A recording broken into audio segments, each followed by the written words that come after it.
Good evening, everybody. I'd like to welcome you to this fantastic venue. I think we've been very lucky to get a really beautiful evening. The venue has been provided by the Workspace Group. We've got a couple of really inspiring entrepreneurs. Tom Allison, who is the CEO and co-founder of shuttle.co.uk, and also Greg Marsh, who's going to talk about One Fine Stay. And they're going to really reflect on their experience of setting up a business in London. We've also got David McMeek in here from the London Technology Fund, and David's going to give us a fairly comprehensive rundown on the types of funding that are available to entrepreneurs. So, Shuttle, I'll tell you a little bit about this business. So I left eCourier in April 08 and started this in June 08. In the last 16 years, e-commerce has come a really long way. Pretty much unrecognizable. Today's consumer can find and purchase anything from anywhere in seconds. One thing, however, has not changed at all, and that's delivery. And that's where Shuttle comes in. Shuttle enables a retailer to offer their customers two really cool propositions. First is Shuttle Now, which is delivery within 90 minutes of purchase. Second is Shuttle Later, which is delivery within a 1 hour time slot of the consumer's choice, 24 hours a day, 7 days a week. But what's really interesting about these propositions, they can be offered to the consumer for a comparable price to standard delivery. So why London? One of the key ingredients to any startup is talent. Talent is abundant here. We've got some of the best universities in the world within close proximity. Also, relatively relaxed immigration policy. So we attract talent from all over the world. Also, we have capital. London last year overtook New York as the world's financial capital. We are number 5 in the world in terms of the ease of doing business. If you want to start a business in the UK, you can start a business within 24 hours, a limited company. In Germany, that can take months. You can do it for under £25 in the UK. You want to start a limited company in Germany? It'll cost you upwards of 25,000 euros. And in terms of community for London, there's pretty much nowhere in the world that has this other than Silicon Valley. And and I think it's it makes London a great place to start a business. Tom's done such a fantastic job with the facts and the figures. I'm almost tempted to take the other position and argue vigorously that London's a disastrous place to do business and we should all go home. I won't do that, but what I will do is I suppose I'll offer a different perspective, which is that I think that depending on the ambition of your company, I think that London is the right place to start some businesses, but not necessarily the best place to start others. Very briefly on One Fine Stay. One Fine Stay is halfway between a boutique hotel and a holiday letting service. The idea is there is this massive structural underutilization of homes. And yet, if you come to London as a tourist, you'll typically be paying something in the order of £200 to £250 a night for a square, for 200 square foot of room. And you do the maths on this and you realize that a square foot of hotel is worth something like £300 a year of revenue to a hotel company.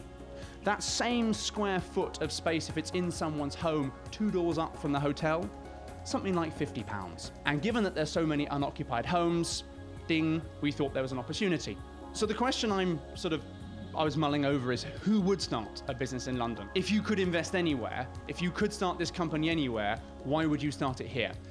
Outside of a couple of sectors, I'd be terrified about starting a company in London. Something's broken in the way that we do this technology transfer stuff in the UK. I think we are 20 to 30 years behind where Silicon Valley is, and I think we should be realistic about that. And the successful European or UK-based startups that ultimately have grown and scaled have crossed the Atlantic because they had to. That's where their clients were, that's where the talent was, that's what it took. If you're willing to make that trade, if you're willing to take that leap, and if you have the personal connections or the portability in your personal life to move where you need to go for your clients, fantastic. Go start the next Oracle, go start the next Google here. If you don't, then I'd argue, start a business which you know you can build in London and make use of London's competitive advantages. Now the problem for funding either early companies or very techy companies or small companies is the reality is that the returns have tended to be poorer to the funders. The result, risk and reward gets out of balance, and so we have seen, with one or two notable exceptions, a drifting in the VC industry to those bigger deals. So, what has the government done? The government has recognised, both the British government and the European Union, that we do have what they now call market failure. And they have introduced a range of initiatives to assist entrepreneurs like yourself to get started. Sometimes with very similar names, all of them usually incomprehensible to anyone but an accountant, and invariably one has had difficulty accessing these or finding that they have restrictions by either sector, size or geography. Now here's something I call the funding ladder, starting from when you've got an idea right up to when you might be considering getting a trade sale or floating on a stock exchange.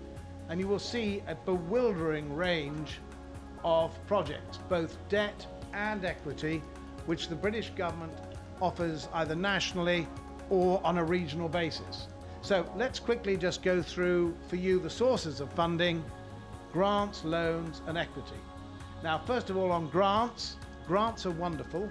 After all, it's free money, but remember, it's not as good as getting sales.